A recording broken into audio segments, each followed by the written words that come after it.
En présence des membres du gouvernement gabonais, des professionnels de la communication, des médias nationaux et internationaux, le Premier ministre chef du gouvernement gabonais Emmanuel Iso-Zengonde a organisé un déjeuner de presse le 26 du mois en cours dans une structure de la place.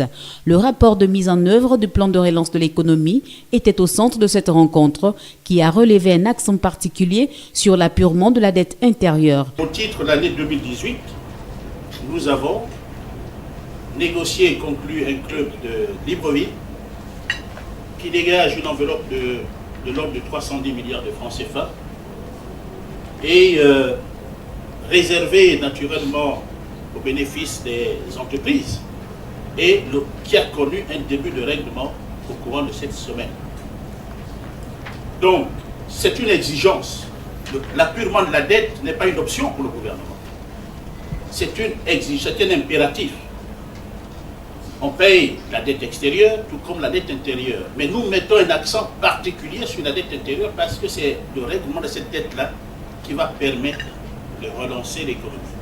Aussi, parlant de la hausse du prix du baril de pétrole et son impact, le Premier ministre a fait état du paiement au 30e qui aurait plusieurs avantages. L'impact de la hausse du baril ne va se ressentir dans le budget de l'État que sur la base d'une nouvelle loi de finances.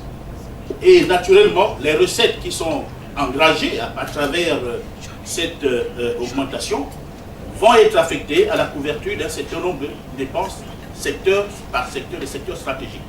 Il y a la question du paiement au 30e. C'est une réforme qui aura plusieurs avantages. Premièrement, la dépense irrelative sera efficace parce qu'on paiera exactement le service fait par l'agent de l'État.